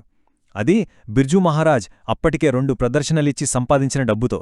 ఎందుకంటే తండ్రి కొడుకు బంధం వేరు, గురుశిష్యుల బంధం వేరు. ఒక శిష్యుడిగా తన కొడుకు ప్రయాణం మొదలవ్వాలన్నదే ఆ ఆశ. బిర్జూ మహారాజ్ గారి కళ్లముందే కథక్ పూర్తిగా మారిపోయింది. ఒకప్పుడు ఎలా ఉండేదంటే, కింద నేలమీద ఒక తెల్లటి బట్ట పరిచి కొద్దిమంది ప్రేక్షకుల మధ్యలో ప్రదర్శనిచ్చేవాళ్లు. మేకప్ అంటే ఏముంది? గంధం, పాన్ అంతే. కాని ఇప్పుడు చూడండి, పెద్ద పెద్ద ఆధునిక స్టేజులు, లైట్లు, మోడర్న్ కాస్మెటిక్స్, ఈ మార్పులన్నింటినీ ఆయన కేవలం చూస్తూ ఉండిపోలేదు, ఆయనే ముందుండి నడిపించారు, మార్గదర్శిగా నిలిచారు. కథక్లో ఘరానా అనే మాట మనం వింటూ ఉంటాం. ఇంతకీ ఘరానా అంటే ఏంటి? సింపుల్గా చెప్పాలంటే అది ఒక స్కూల్, ఒక ప్రత్యేకమైన శైలి, ఒక వారసత్వం అన్నమాట. కథక్లో ప్రధానంగా లక్నో ఘరానా, జైపూర్ ఘరానా, బనారస్ ఘరానా, అలాగే రాయ్గఢ్ శైలి అని ఉన్నాయి. వీటన్నింటిలోనూ మన బిర్జూ మహారాజ్ గారు ప్రాతినిధ్యం వహించింది లక్నో ఘరానాకి. దీన్నే కథక్కి గుండెకాయ లాంటిది అని చెప్పొచ్చు. చాలామందికి బిర్జూ మహారాజ్ అంటే ఒక గొప్ప నృత్యకారుడు అంతే. కాని అలా అనుకోవడమంటే సముద్రంలో ఒకే ఒక్క అలని చూసినట్టు. ఆయన ఒక కంప్లీట్ ఆర్టిస్ట్. ఆయన అద్భుతంగా పాడతారు, వాయిద్యాలు వాయిస్తారు, ఏకంగా సంగీతమే స్వరపరుస్తారు. ఇంకా ఆశ్చర్యకరమైన విషయమేంటంటే ఆయనకు యంత్రాలంటే పిచ్చి. ఎంతలా అంటే తన బ్రీఫ్ కేసులో ఎప్పుడొక స్క్రూడ్రైవర్ ఉండేదట. ఇదొక్కటే కాదు, ఆయన ఒక చిత్రకారుడు కూడా. కేవలం 2 ఏళ్లలో సుమారు 100 పెయింటింగ్స్ గీశారంటే నమ్మగలరా? సంప్రదాయం ఒక చెట్టులాంటిది. అది అందరికీ ఒకే నీడనిస్తుంది. ఆయన తత్వం మొత్తం ఈ ఒక్క మాటలో ఉంది. ఆయన కథక్ యొక్క ప్రాచీన మూలాలను, అంటే ఆ చెట్టు వేర్లను ఎప్పుడూ వదిలిపెట్టలేదు. కాని అదే సమయంలో కొత్త కొమ్మలు, కొత్త ఆకులు పెరగడానికి, అంటే కొత్త ప్రయోగాలకు ఎప్పుడూ అవకాశమిచ్చారు. అందుకే ఆయన కళ ఎప్పటికీ వాడిపోకుండా ఎప్పుడూ తాజాగా, సజీవంగా ఉంటుంది. సరే, ఇప్పటిదాకా సంప్రదాయ మార్గంలో నడిచిన ఒక గురువు కథ చూశాం కదా. ఇప్పుడు విధికి ఎదురీది తన దారిని తానే సృష్టించుకున్న ఒక యోధుడాలి కథలోకి వెళ్దాం. ఆమె ది మ్యావెరిక్, సుధాచంద్రన్. ప్రతి గొప్ప కథలాగే సుధాచంద్రన్ గారి కథ కూడా చాలా ఆశాజనకంగా మొదలైంది. ఊహించండి, కేవలం 5 ఏళ్ల వయసులోనే ఆమె ప్రతిభ అలాంటిదిలాంటిది కాదు. ప్రఖ్యాత గురువు కెఎస్ రామస్వామి భాగవతార్ ఆమెను శిష్యురాలిగా స్వీకరించారు. అది ఆమె తల్లిదండ్రులకన్నా కల. నాట్యమామె శ్వాస. ఆ కళ ఆమెను ఎక్కడికో తీసుకెళ్తుందని అందరూ అనుకున్నారు. కాని జీవితం ఎప్పుడూ మనం అనుకున్నట్టు సాగదు గదా. ఇక్కడ చూడండి, 1981 మొదట్లో ఆమె ఒక స్టార్. డాన్స్లోనూ, చదువులోనూ అదరగొడుతోంది. కాని మే 2, 1981 ఆ రోజు ఒక ఘోరమైన బస్సు ప్రమాదం ఆమె కలను, ఆమె కుడి కాల్ను కూడా తీసేసుకుంది. అంతా అయిపోయిందనుకున్నారు. కానీ కథ అక్కడితో ముగియలేదు. సరిగ్గా జనవరి 28, 1984న ఆమె చరిత్ర సృష్టించడానికి వేదిక మీదకి తిరిగి అడుగుపెట్టింది. ఆమెకు జైపూర్ ఫుట్ అమర్చిన డాక్టర్ ప్రమోద్ సేఠీగారు ఆమెతో ఒకటే మాటన్నారు: నేను చేయగలిగింది చేశాను, ఇప్పుడు నీవంతు. అది జస్ట్ ఒక మాట కాదు, ఒక సవాల్. ఆ సవాలే ఆమెలో ఉన్న పట్టుదలని, ఆ యోధురాలిని నిద్రలేపింది. అయితే ఆ తిరిగి రావడం అనేది అంత తేలికగా జరగలేదు. అదొక యుద్ధం. నొప్పికి, పట్టుదలకి మధ్య జరిగిన యుద్ధం. ప్రాక్టీస్ చేస్తున్నప్పుడు ఆ తెగిన కాలు మొండం నుంచి రక్తం కారేది. ప్రతి అడుగు, ప్రతి కదలిక నరకంలా ఉండేది. కాని సుధా ఆగలేదు. ఆమె సంకల్పం ముందు ఆ నొప్పి చిన్నబోయింది. జనవరి 28, 1984 ఈ తేదీ చరిత్రలో నిలిచిపోతుంది. ఎందుకంటే అది కేవలం ఒక డాన్సర్ మళ్లీ స్టేజెక్కిన రోజు కాదు, మనిషి తలుచుకుంటే అసాధ్యమనేది లేదని నిరూపించిన రోజు. ఆ ఒక్క ప్రదర్శనతో సుధాచంద్రన్ ఒక లెజెండ్ అయ్యారు, ఒక లివింగ్ లెజెండ్. ఇక అక్కడనుంచి ఆమె కథ వేదికకే పరిమితం కాలేదు. ఆమె జీవితమాధారంగా తెలుగులో మయూరి అనే సినిమా వచ్చింది. అందులో విశేషమేంటంటే తన పాత్రని తానే పోషించారు. దానికి నేషనల్ అవార్డు కూడా అందుకున్నారు. ఆ తర్వాత ఆ సినిమా హిందీలో నాచే మయూరిగా రీమేక్ అవ్వడంతో సుధాచంద్రన్ పేరు దేశవ్యాప్తంగా ప్రతి ఇంటికి చేరింది. లక్షలాది మందికి స్ఫూర్తిగా నిలిచింది. చూశారుగా, ఒకరేమో ప్రవహించే నదిలా సాంప్రదాయాన్ని ముందుకు తీసుకెళ్లారు, మరొకరేమో అలలకు ఎదురీదిన నావలా తన దారిని తనే వెతుక్కున్నారు. ఇంత భిన్నమైన ఈ 2 ప్రయాణాలని కలిపే ఒకే ఒక్క సూత్రం అదేంటో చూద్దాం. ఇందాక బిర్జూ మహారాజ్ గారి మాటొకటి గుర్తుందా? ఒక కొత్త చెట్టు పెరగాలంటే దానికి గాలి, నీరు, ఎరువు అవసరమని. ఆయన తన సంప్రదాయానికి కొత్త ఆలోచనలనే గాలి, నీరు అందించారు. మరి సుధాచంద్రన్ గారి విషయానికొస్తే విధి ఆమెకు ప్రతికూల పరిస్థితులని ఎరువుగా ఇచ్చింది. కాని ఆమె చూడండి, ఆ ప్రతికూలతలనే శక్తిగా మార్చుకుని ఒక కొత్త, అద్భుతమైన కళావృక్షంగా ఎదిగారు. సో ఒకరు వారసత్వాన్ని కాపాడితే మరొకరు విధి రాతనే మార్చేశారు. ఈ ఇద్దరి అద్భుతమైన కథలు మన ముందు ఒక పెద్ద ప్రశ్ననుంచుతున్నాయి. అసలు కళకు మనం కట్టే నిజమైన వెలయేంటి? అది తరతరాలుగా వస్తున్న అంకితభావమా, లేక అసాధ్యాన్ని సుసాధ్యం చేసే అచంచలమైన సంకల్పమా? ఆలోచించండి. మరో ఆసక్తికరమైన కథతో మళ్ళీ కలుద్దాం.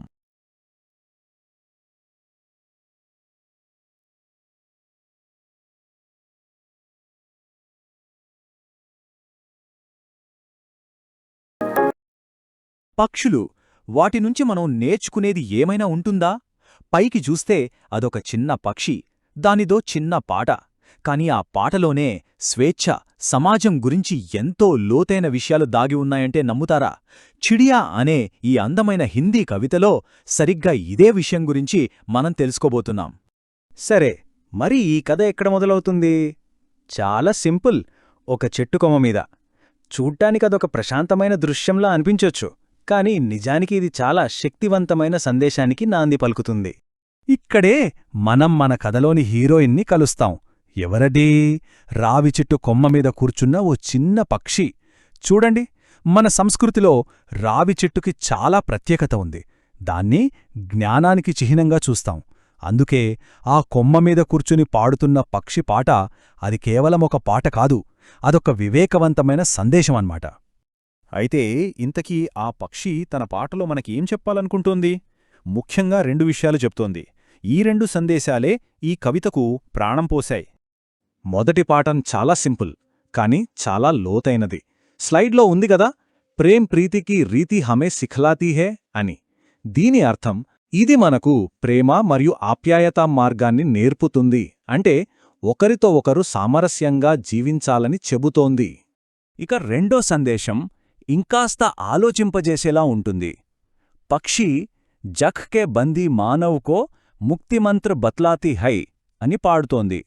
అంటే ప్రపంచంలో బందీలుగా ఉన్న మనుషులకు విముక్తి మంత్రాన్ని చెబుతోంది అని. ఇది కాస్త ఆశ్చర్యంగా ఉంది కదా, ఒక పక్షి మనల్ని బందీలు అనడమేంటి? ఈ పాఠాలో ఇంకా బాగా అర్థం కావాలంటే మనం ఆ పక్షి ప్రపంచంలోకి ఓసారి తొంగి చూడాలి. వాటి సమాజం ఎలా పనిచేస్తుందో చూద్దాం. దాన్ని మనం మంద నియమం అని పిలుచుకుందాం. మనిషి ప్రపంచంలో ఎన్నో విభేదాలు, గొడవలు. కాని పక్షుల ప్రపంచం అలా కాదు. అక్కడ అన్నీ కలిసే ఉంటాయి. కవితలో చూడండి, పావురాలు, కోకిలలు, కాకులు, ఇలా రకరకాల పక్షుల పేర్లు చెప్పారు. ఇవన్నీ ఏ తేడా లేకుండా కలిసిమెలిసి జీవిస్తాయట. ఇది పైపైన కలిసి ఉండటం కాదు, నిజమైన ఐక్యత. సబ్ ఆపస్మే హిల్మిల్ అంటే అదే, అందరూ సామరస్యంగా కలిసి జీవిస్తారు అని. ఇదే వాళ్ల సమాజానికి పునాది. విభజనలు కాదు, సహకారమే వాళ్ల మార్గం. వాళ్లకి మనలాగా గోడలతో కట్టిన ఇల్లు లేవు. వాళ్ల ఇల్లు అనంతమైన ఆకాశం. ఈ స్వేచ్ఛ కేవలం భౌతికం మాత్రమే కాదు. ఒకసారి ఆలోచించండి, ఎలాంటి సరిహద్దులు లేని ప్రపంచంలో జీవిస్తుంటే వాళ్ల ఆలోచనా విధానం ఎలా ఉంటుందో. ఈ భౌతిక స్వేచ్ఛే వాళ్ల సామాజిక ఐక్యతలో కూడా కనిపిస్తుంది. సరే, వాళ్ల సమాజం గురించి చూశాం. మరి వాళ్ల ఆర్థిక వ్యవస్థ గురించి తెలుసుకుందామా? వినడానికి వింతగా ఉన్నా పక్షులకు కూడా ఒక రకమైన ఆర్థిక ఫిలాసఫీ ఉంది. అది మన సిస్టంకి పూర్తిగా రివర్స్లో ఉంటుంది. మనం ఎప్పుడూ భవిష్యత్తు గురించి ఆందోళన పడుతూ అవసరానికి మించి కూడబెట్టుకోవాలని చూస్తాం. కాని పక్షులు అలా కాదు. అవి సంతృప్తి అనే సూత్రం మీద బతుకుతాయి. అత్యాశ, ఆందోళన లాంటివి వాటికి లేవు.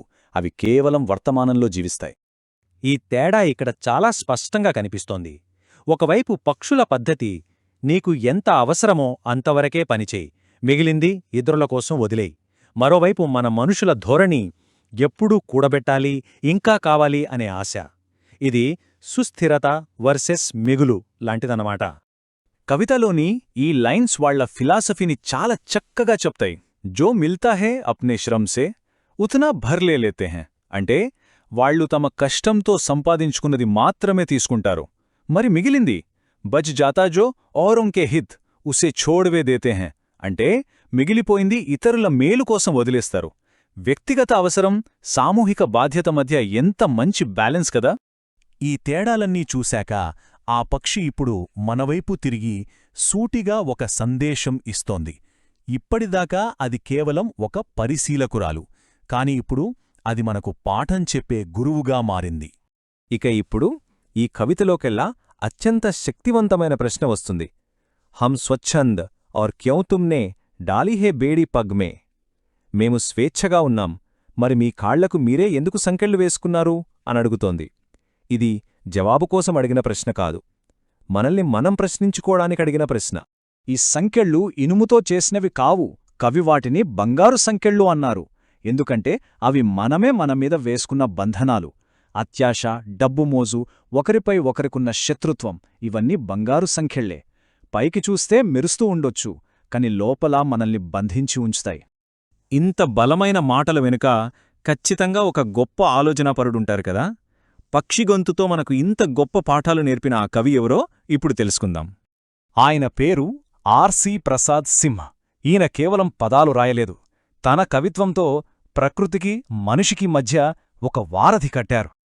సింగార్ రచనల్లో ఎక్కువగా మనం ఈ కవితలో చూసిన థీమ్సే కనిపిస్తాయి.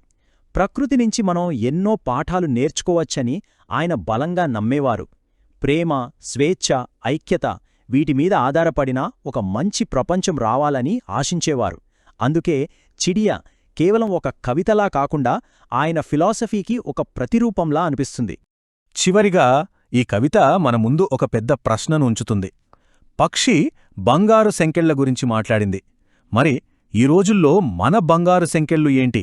మనం గంటల తరబడి ఫోన్లకు అతుక్కుపోవడమా, లేదా అంతం లేని వస్తువుల మీద మోజు పెంచుకోవడమా, లేదంటే మనల్ని మనం విభజించుకోవడానికి కట్టుకున్న సిద్ధాంతాల గోడలా? ఆ పక్షి మనకొక దారి చూపించింది, కాని ఆ దారిలో నడవడం నడవకపోవడం అనేది మన చేతుల్లోనే ఉంది. ఏమంటారు?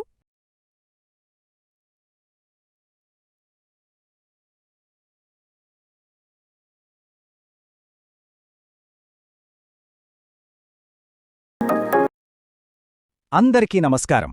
భక్తి అనేది ఒక అనుభూతి, ఒక పిలుపు. మరి ప్రఖ్యాత కవయిత్రి మీరాబాయి ఆ పిలుపును తన పద్యాల్లో ఎలా పలికారో ఈరోజు మనం కాస్త లోతుగా చూద్దాం. మాటల ద్వారానే భగవంతుని స్వరూపాన్ని మన కళ్ల ముందు ఎలా నిలబెట్టారో తెలుసుకుందాం. మీరాబాయి తన మొదటి పద్యంలో ఈ ఒక్క శక్తివంతమైన లైన్తో మొదలుపెట్టారు. చూడండి, ఇది కేవలం ప్రార్థన కాదు, ఇది తన కళ్లలోనే నివసించమని దేవుడికిచ్చే ఒక పర్సనల్ ఇన్విటేషన్. ఈ సాన్నిధ్యం, ఈ వ్యక్తిగత బంధమే ఆమె భక్తికి పునాది. సరే, మన ఈ ప్రయాణం 5 దశలుగా సాగుతుంది.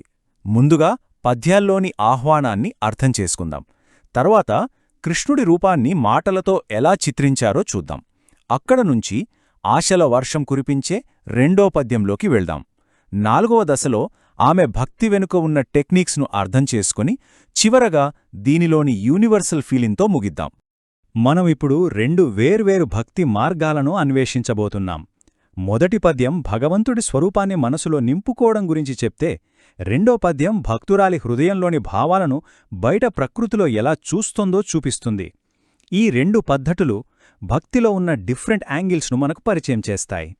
సింపుల్గా చెప్పాలంటే, మొదటి పద్యం శ్రీకృష్ణుడి యొక్క ఒక డీటెయిల్డ్ చిత్రాన్ని మన మైండ్లో క్రియేట్ చేస్తుంది.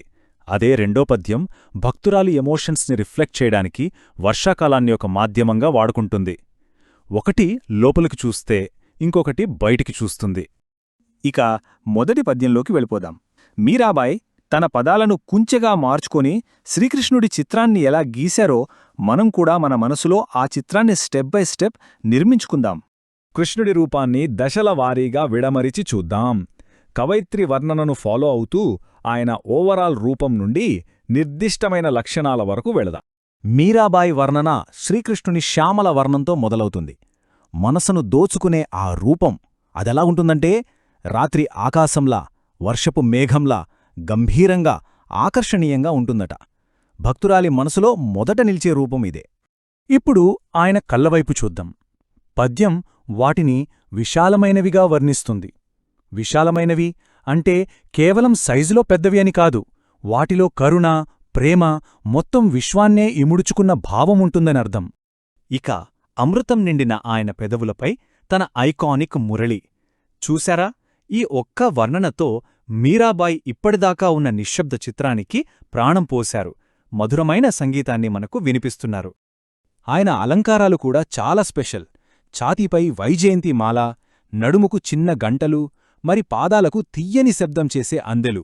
ఈ ఆభరణాలు కేవలం అందానికే కాదు, కృష్ణుడి రూపానికి శబ్దాన్ని కూడా జోడించి ఒక కంప్లీట్ ఎక్స్పీరియన్స్ని ఇస్తాయి. మొదటి పద్యం అనాలిసిస్ని ఈ చివరి లైన్తో ముగిద్దాం. ఈ లైన్ కృష్ణుడి క్యారెక్టర్ను డిఫైన్ చేస్తుంది. తన భక్తులకు ఆయన ఒక రక్షకుడు, ఆనందాన్నిచ్చేవాడు. సో ఇక్కడ కీ పాయింట్ ఏంటంటే ఆయన కేవలం రూపం కాదు, ఒక ఆశ్రయం, ఒక భరోసా. ఓకే, ఇప్పుడు రెండవ పద్యానికి వద్దాం. ఇక్కడ ఫోకస్ మనసులోంచి బయట ప్రపంచం వైపు మారుతుంది. లోపలి భావాలను బయట ప్రకృతి ఎలా ప్రతిబింబిస్తుందో చూద్దాం. ఇక్కడ గమనించండి, మీరాబాయి తన దృష్టిని లోపలి నుంచి బయటకు ఎలా మళ్లిస్తున్నారో. కృష్ణుని అంతర్గత రూపం నుండి తన భావాలను ప్రతిబింబించే విశాలమైన ప్రకృతి దృశ్యానికి కథనం మారుతోంది. పొయట్రీలో ఇది ఒక అద్భుతమైన షిఫ్ట్.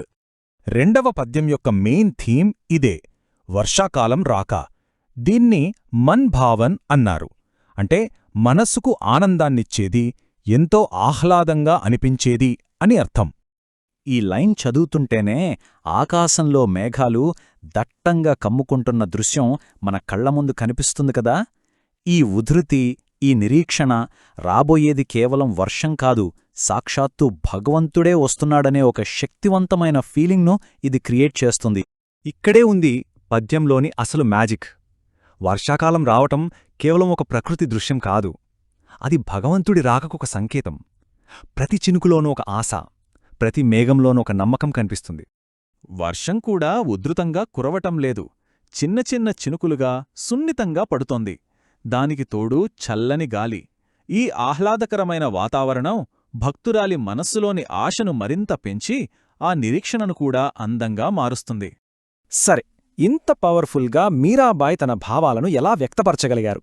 ఆమె వాడిన సాహిత్య పనిముట్లేంటో ఇప్పుడు డీకోడ్ చేద్దాం. ఇక్కడ ఒక ఇంట్రెస్టింగ్ విషయం గమనించాలి. మీరాబాయ్ కృష్ణుడిని ఒక్క పేరుతో పిలవరు. నందలాల్ అని పిలిచినప్పుడు ఆమెలో ఒక తల్లి ప్రేమ కనిపిస్తుంది. అదే గిరిధర్ అంటే కొండను ఎత్తినవాడు అన్నప్పుడు ఆయన శక్తిని కీర్తిస్తుంది. ఇలా ప్రతి పేరు భగవంతునితో ఆమెకున్న బంధంలోని ఒక కొత్త కోణాన్ని మనకు చూపిస్తుంది.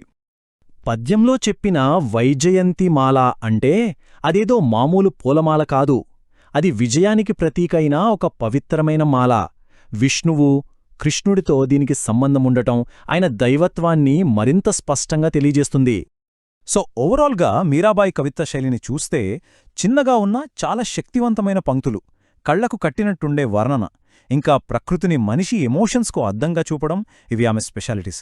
అంతేకాదు ఈ పద్యాలు రాజస్థానీ, బ్రజ్ భాషల మిశ్రమంలో ఉండడం కూడా మనం గమనించాలి.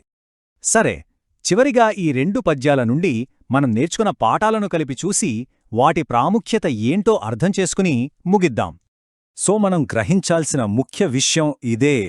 మీరాబాయి రాసింది శ్రీకృష్ణుడి గురించి, వర్షాకాలం గురించి కావచ్చు, కాని ఆమె వ్యక్తపరిచిన ఆ ఎదురుచూపు, ఆ నిరీక్షణ అనే భావన మనందరికీ తెలిసిందే. అది యూనివర్సల్. ఈ విశ్లేషణను ఒక ప్రశ్నతో ముగిద్దాం. భక్తికి సంబంధించిన ఒక నిర్దిష్ట భాష, ఒక నిర్దిష్ట సంస్కృతికి చెందిన రూపం, మనందరికీ తెలిసిన ప్రేమ, నిరీక్షణ వంటి సార్వత్రిక భావనను ఇంత బలంగా ఎలా వ్యక్తపరచగలదు? దీని గురించి ఆలోచించండి. ధన్యవాదాలు.